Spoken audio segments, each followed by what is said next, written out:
While renovating the kitchen in our house, I was working under the sink when my wife Emily didn't notice me while her sister Kate came over. "Have you told him you're moving out next month?" Kate asked. Emily replied, "No way. I need to secure my promotion first, then take half the accounts." They kept talking about the timing as I stayed silent, fuming with anger, finishing the renovation without revealing what I had overheard. 5 days later, Emily regretted everything she'd had said. "Hey Reddit, I've been lurking for a while, but never thought I'd be posting my own story here. This still stings, like a hammer dropped on my thumb, but I need to get it off my chest. Buckle up, this is not a quick fix. My wife Emily and I have been together for 7 years. We bought our first home about 3 years ago. Nothing fancy, just a 3-bedroom house that needed some work. I work in construction, so I've been slowly fixing it up, room by room. Our relationship was like that house, solid foundation, decent structure, but a little work was needed. At least that's what I thought. Lately Emily kept dropping hints that she wanted the kitchen done before summer. I noticed she was acting a bit differently, staying late at work, glued to her phone and taking calls in private. Typical suspicious behavior, but I chalked it up to stress from her upcoming promotion.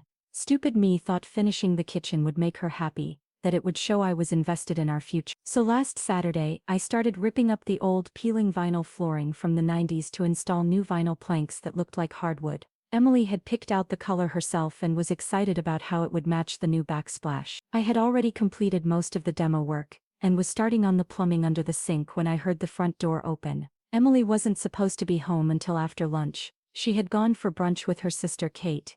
They came in laughing, clearly not expecting me to be within earshot. I was about to call out, but then I heard Kate ask, "Have you told him you're moving out next month?" My body went cold. I froze, wrench in hand, barely breathing. Emily laughed, and the sound made me sick. "No way. I need to secure my promotion first, then take half the accounts," she said. Her voice was different, calculating, cold. She went on to explain that if she left before the promotion went through, she might lose it, but once she did, that was an extra 20. Kate asked if Emily was worried I'd figure it out. Emily just scoffed, saying I was too busy with my tools to notice anything, that I was predictable, and that I'd be crushed but wouldn't fight back. They started discussing the logistics, how Emily already had an apartment lined up and had been moving her personal things to Kate's house. She had a separate bank account I didn't know about. 7 years together, and she was talking about me like I was a clueless fool she'd been tolerating. The rage inside me was unlike anything I had ever felt before, but I didn't say a word. I stayed put, listening to everything they said. They talked about how Emily wanted to wait until after her parents' anniversary party next month so it wouldn't spoil their celebration. I stayed there motionless, until they left to finish their shopping. When the door closed, I crawled out from under the sink, feeling like someone had hollowed me out with a rusty spoon.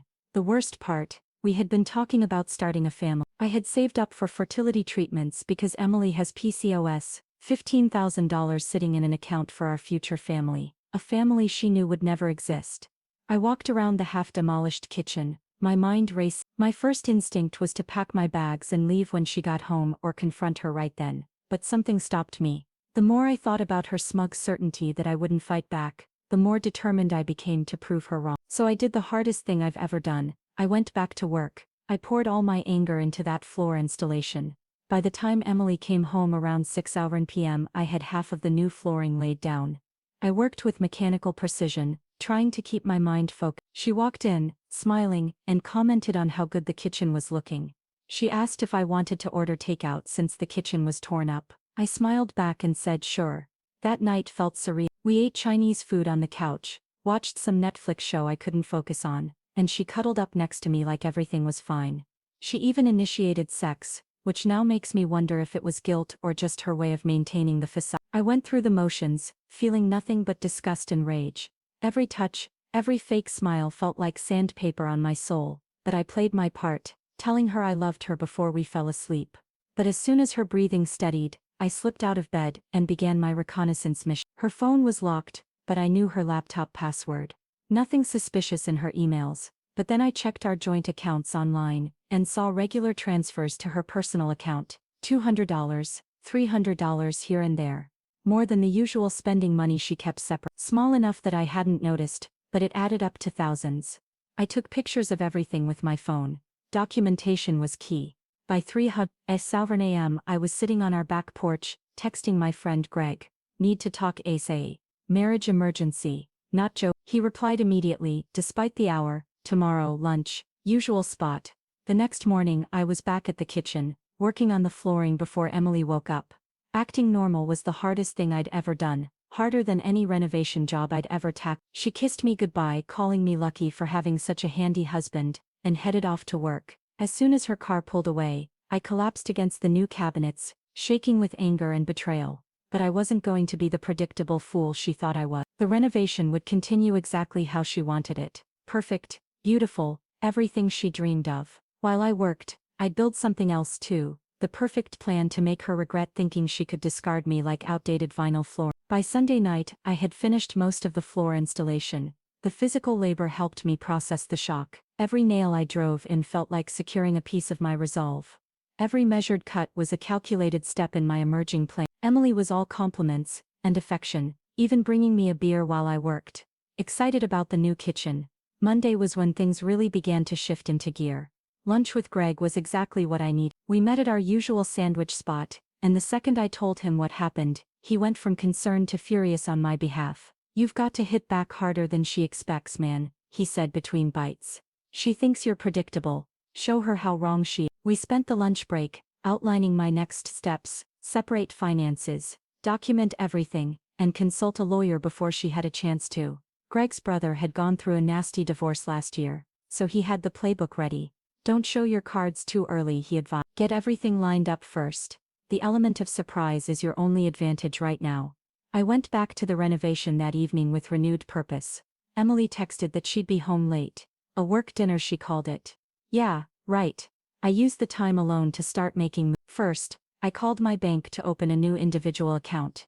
Then I called a divorce attorney, as Greg recommended, scheduling a consultation for Wednesday during my lunch break. While installing the last section of flooring, I found Emily's old journal behind the refrigerator. Must have fallen there when I initially removed the cabinets. I'm not proud of it, but I read it. Entries from the past 2 months confirmed everything. She'd been planning this for a while. She talked about feeling stuck and ready for her next chapter, mentioned a guy from work named Ryan multiple times. Nothing explicitly saying they were having an affair, but enough to make it clear something was happening. The entry that really hit me was from just 3 weeks ago when she wrote about fertility treatments again. "Feel guilty," she wrote. "But what's the point in starting that process when I'm leaving? It would just complicate the exit plan. Better to keep stall." That night when she came home smelling faintly of wine, wearing fresh makeup, I almost lost it. I almost threw the journal in her face, and watched her world implode. But I remembered Greg's advice, strategic patience. Let her think her plan was working while I dismantled it, piece by piece. "The kitchen's looking amazing, babe," she said, kissing my cheek. "You're so talented. This is going to add so much value to the house." The irony wasn't lost on me. Value she planned to cash in on without me. "I just want you to be happy," I replied, the words tasting like ashes in my mouth. "I am happy," she lied to my face, without a flicker of remorse. "So happy with you." I nodded and turned back to my work, unable to look at her without my expression giving everything away. That's when I decided, this renovation would be my masterpiece, and my revenge would be just as meticulously crafted.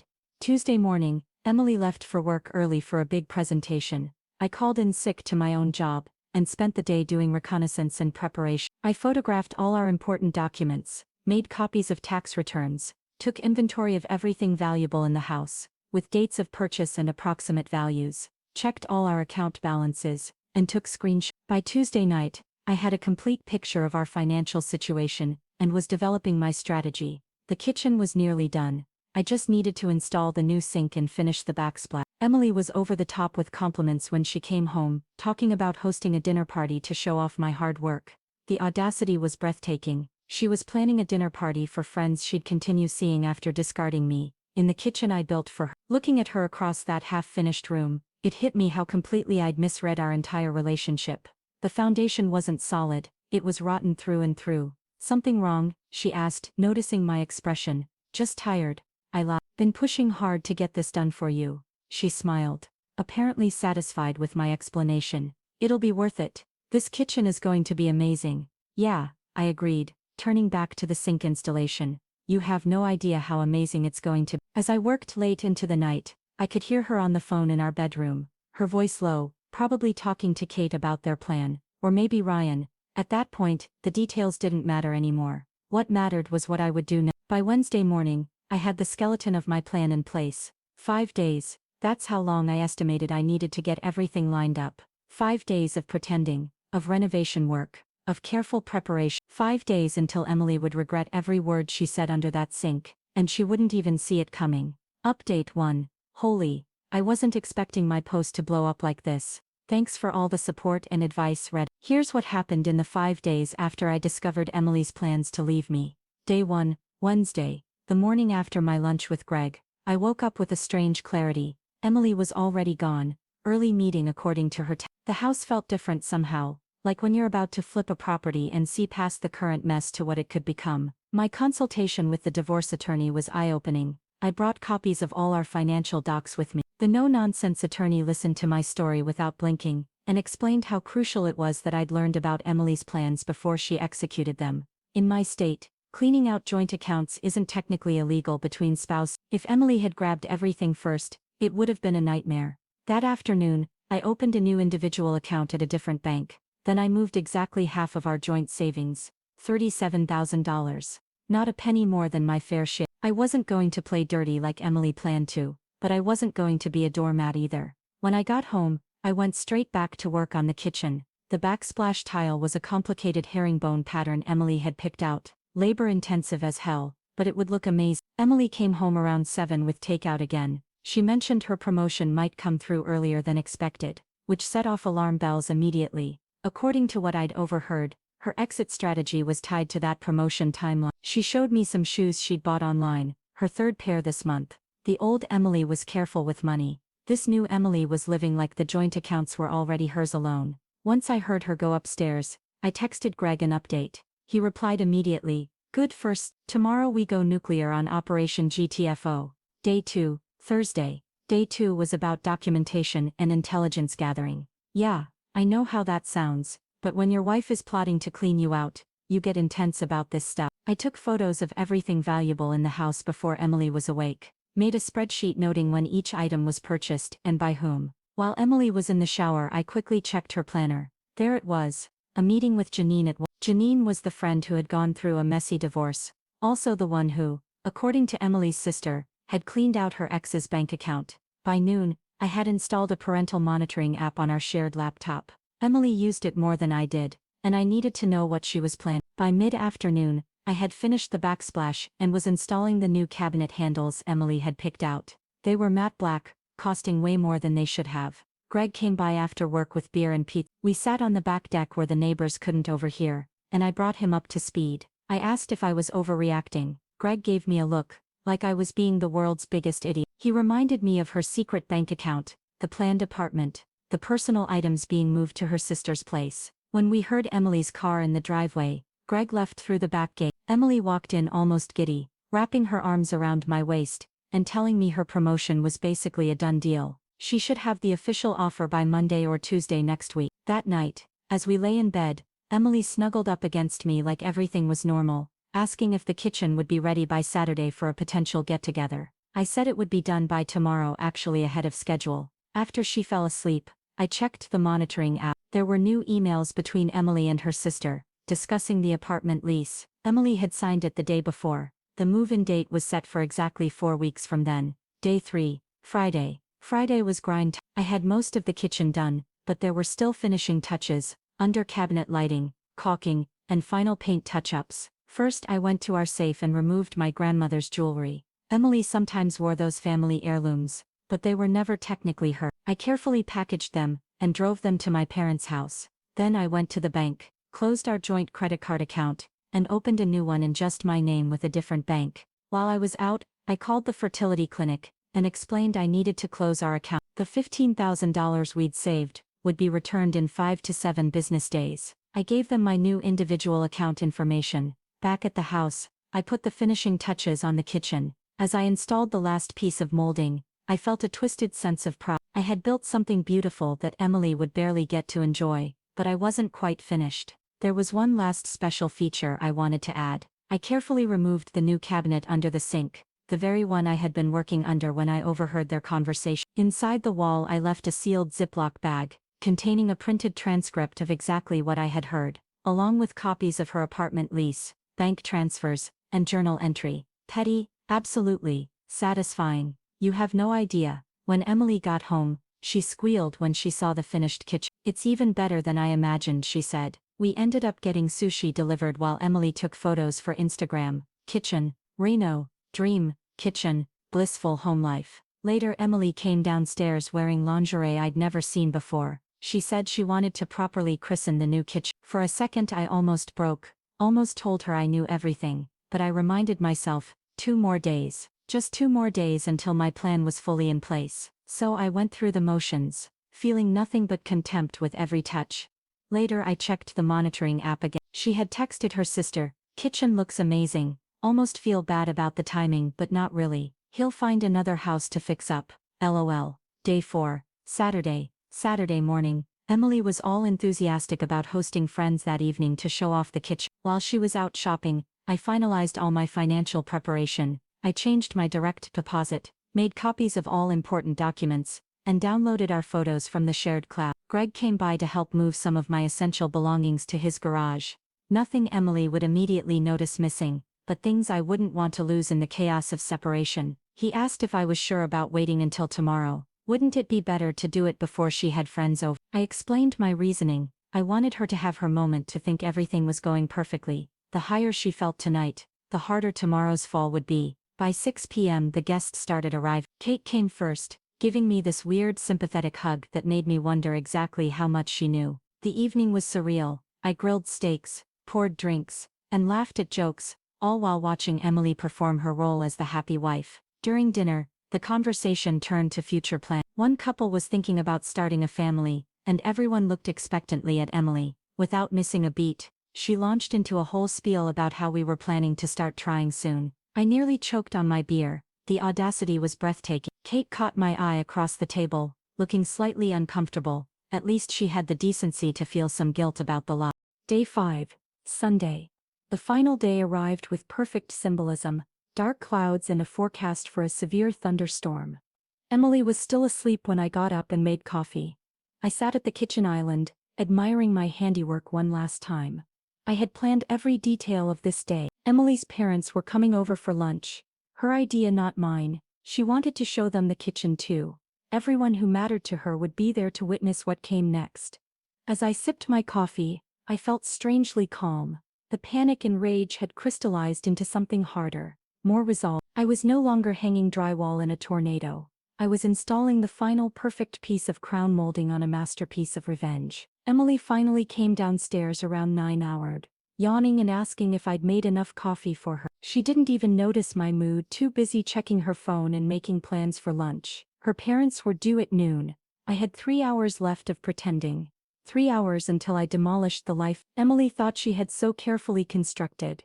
The storm broke just as they arrived. Rain pounded against the new kitchen windows as I welcomed Emily's parents into the house, providing a perfect dramatic backdrop to what would be the most important renovation reveal of my life. Unlike Emily, I wasn't planning to delay my own personal demolition day, not by a single minute more. Final update. So many of you asked for the conclusion to my story, so here it is. The day my wife finally realized she'd been with the wrong contract. Pour yourself a drink. This is a long one. Sunday morning felt different.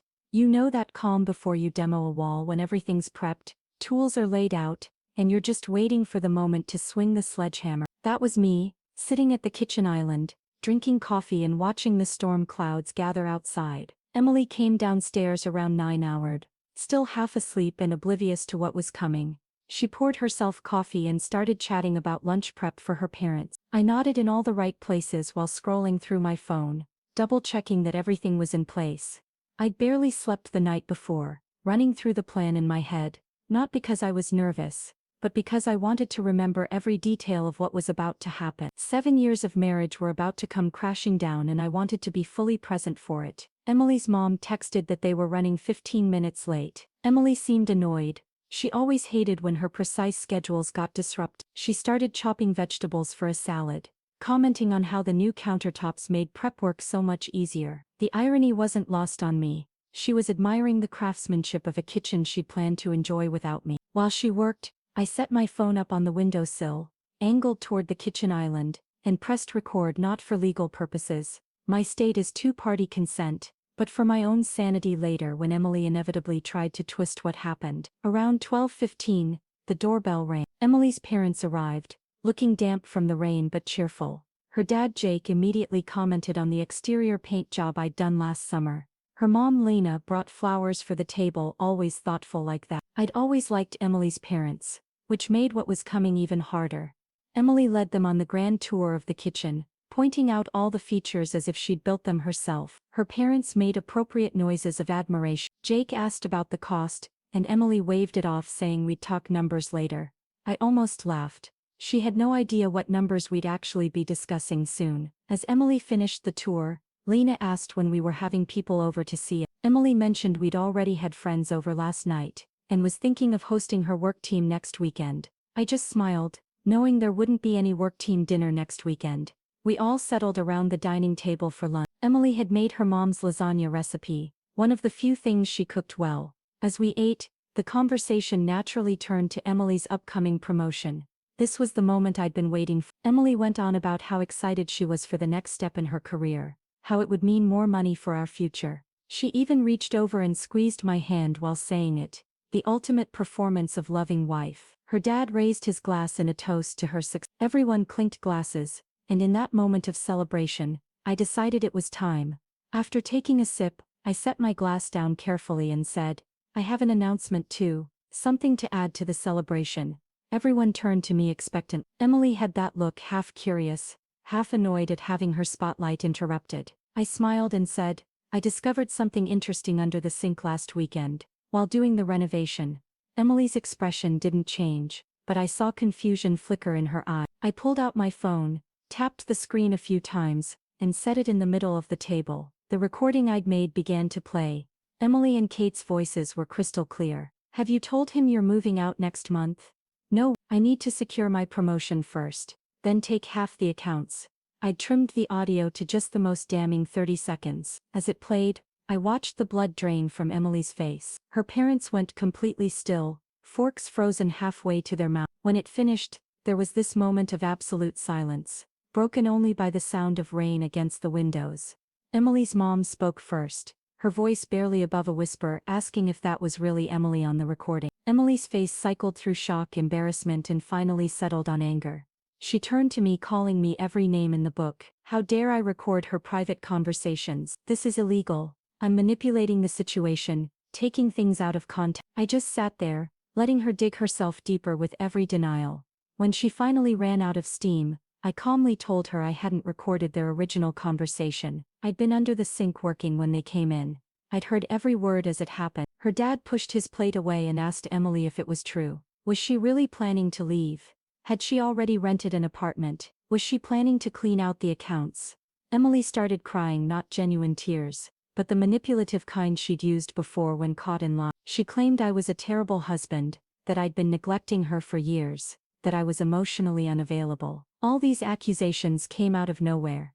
Her mom reached across the table and took her hand, asking why Emily hadn't said anything to them about problems in our marriage. Emily stammered something about not wanting to worry them, and I saw her trying to salvage the situation, to flip the script and make herself the victim. That's when I laid out everything else I had discovered: the secret bank account, the apartment lease she'd signed, the jewelry and personal items she'd already moved to Kate's place, the texts and emails planning how to maximize what she could take from our joint finances. With each new revelation, Emily's parents looked more horrified. Her dad kept shaking his head in disbelief.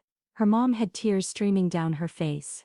Emily tried one last desperate angle, claiming there must be someone else. That's why I was doing that. I just laughed and pulled out my phone again, scrolling to show her the screenshots I'd taken of her texts with someone named Ryan from her work. Nothing explicitly stated they were having an affair, but enough flirty messages to make it clear something inappropriate was happening. Her dad stood up then. He's this old school guy with a strong moral compass. He told Emily that he and her mother needed to leave, that they needed time to process all this. The disappointment in his eyes was devastating, not for me, but clearly for Emily, who'd always been Daddy's perfect little girl. As they gathered their things, her mom hugged me and whispered that she was so sorry. Her dad shook my hand firmly, and said he'd call me later. Neither of them could look at Emily when the door closed behind them.